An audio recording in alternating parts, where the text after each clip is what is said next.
হে ভিউৱাৰ্ছ, আজি এটা নতুন টপিক লৈ আপোনালোকৰ মাজলৈ আহিছোঁ। আজি আমি কথা পাতিবলৈ ওলাইছোঁ মনৰ সবলতা, জীৱনৰ সফলতাৰ বিষয়ে।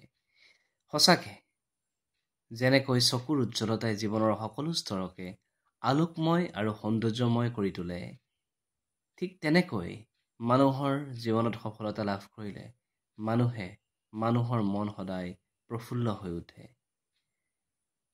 মানুহৰ জীৱনৰ সফলতা লাভ কৰাৰ মূল হ'ল প্ৰতিভা আৰু অধ্যাৱসায়। নিজৰ প্ৰতিভা আৰু অধ্যাৱসায়ৰ বলত এজন মানুহে সফল হ'বলৈ সক্ষম হয়।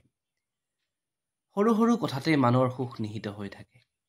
মানুহৰ সুখ নিহিত হৈ থাকে প্ৰধানকৈ মানসিক সমতা, ধৈৰ্য, সহনশীলতা আৰু ওচৰ চুবুৰীয়াৰ প্ৰতি কৰা দয়া আৰু সুবিবেচনাৰ ওপৰত। দাৰ্শনিক প্লেটোই কৈছিল, আনৰ হিত চিন্তিবলৈ যাওঁতে আমি নিজৰে হিত সাধন কৰোঁ। আমি জীৱনত কিছুমান এনেকুৱা লোক পাওঁ যি ইমান স্বচ্ছন্দ প্ৰকৃতিৰ হয় যে তেওঁলোকে সকলোতে ভালেই দেখে।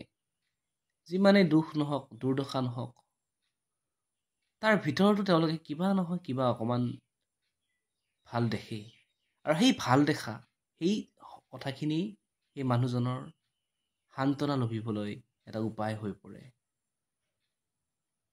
আৰু মানুহৰ জীৱনৰ চকুত যি উজ্জ্বলতা থাকে, সেই উজ্জ্বলতাই প্ৰত্যেকজন মানুহৰ মনত স্নেহৰ ভাৱ জগাই উঠে।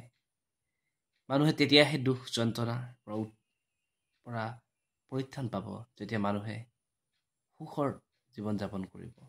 সেয়েহে কওঁ, দয়াৱান হওক, আশাবাদী হওক। আশাৰ সৈতেই আমি আমাৰ জীৱনৰ সুখ বিচাৰি পাওঁ। আশা আছে বাবেইতো পৃথিৱীখন সুন্দৰ। সেইকাৰণে কওঁ, আশা অবিহনে ভৱিষ্যতেই বা ক'ত। সঁচাকৈ আশা থাকিবই লাগিব। আশাই মানুহক জীয়াই থকাৰ বাবে প্ৰেৰণা যোগায়। আশাই মানুহক নিৰাশাৰ পৰা নাইকিয়া কৰে। আৰু আশা হ'ল গৰীবজনৰ পৰম সহায়ক, দৰিদ্ৰজনৰ অন্ন। আৰু আশাই এজন মানুহৰ অনুপ্ৰেৰণা, কৰ্মৰ প্ৰতি অনুপ্ৰেৰণা, উৎসাহ জগাই তোলে।